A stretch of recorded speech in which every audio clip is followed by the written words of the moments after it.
உண்டில் நானடி இதயத்தை வருடும் ஒரு அழகான காதல் கதை. இந்த கதை உங்களுக்கு பிடிக்கும் என நம்புறேன். சின்னஞ்சிறிய கிராமம் அது. இன்னும் சற்று நேரத்தில் அவள் கழுத்தில் மங்கள நாணம் ஏறிவிடும். தலை குனிந்து அமைதியாக அமர்ந்திருந்தாள் அவள். அவளை பார்த்தால் திருமணம் அவளுக்கு தானா என்ற சந்தேகம் எழும் அளவிற்கு அவளின் முகத்தில் எந்த ஒரு உணர்ச்சியும் இல்லை. அவளால் இன்னமும் நம்ப முடியவில்லை. தனக்கு திருமணமா? இது கனவா நனவா என்று கூட புரியவில்லை. ஒரு வாரம் முன்பு வரை அருகில் இருக்கும் மணமகன் யார் என்று கூட தெரியாது. ஆனால் இன்று இவ்வளவு அருகில் உரிமையோடு அமர்ந்திருக்கிறான்.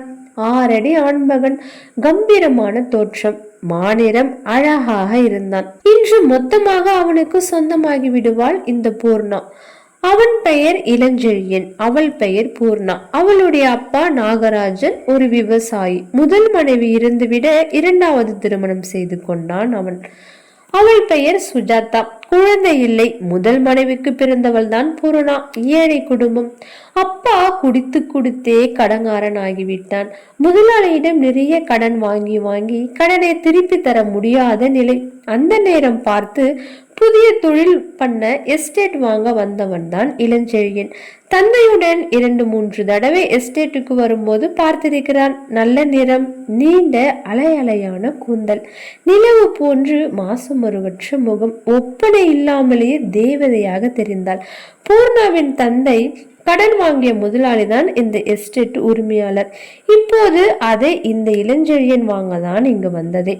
அவன் அலுவலகத்தை சுற்றி பார்த்து கொண்டிருந்த சமயம் அது. அடியாட்கள் நாகராஜனை மிரட்டி கொண்டிருந்தார்கள். இன்னும் உனக்கு 1 வாரம் தான் டைம், அதற்குள்ள பணம் திருப்பி தரலனா உன்னை குடும்பத்தோடவே அழிச்சிடுவேன் என மிரட்டிய அந்த கணம் அங்கு வந்தான் இளஞ்செழியன். ஏய், என்ன நடக்குது இங்க என்று கேட்க நடந்ததை அனைத்தும் சொல்லி முடித்தான் நாகராஜன்.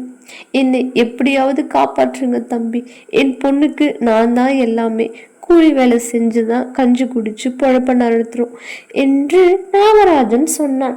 சிறிது யோசித்த இளஞ்செழியன், எவ்வளவு பணம் என்று கேட்டான்.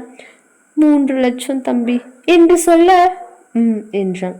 சரி, அந்த பணத்தை நான் அவருக்கு கொடுக்கிறேன் என்று சொன்னவன் நாகராஜன் முகத்தில் மற்றற்ற மகிழ்ச்சி.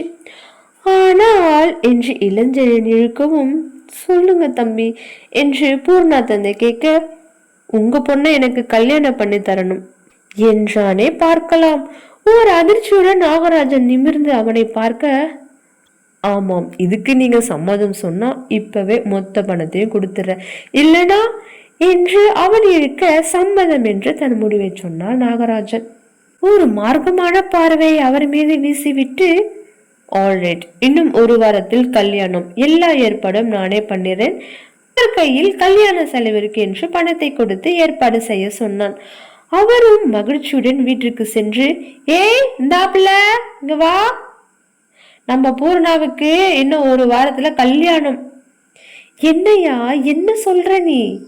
ஆமாப்புல, நம்ம பூர்ணாக்கு பெரிய இடத்துல இருந்து மாப்பிள்ள வந்திருக்காரு, இன்னும் 1 வாரத்துல கல்யாணம், ஆகிற வேலைய பாரு என்று அவன் சொல்ல அதிர்ச்சி இருவருக்கும். ஒன்று அவன் மனைவிக்கும், இன்னொன்று வீட்டின் பின்பக்கம் வேலை பார்த்து கொண்டிருந்த பூர்ணாவுக்கும் தான்.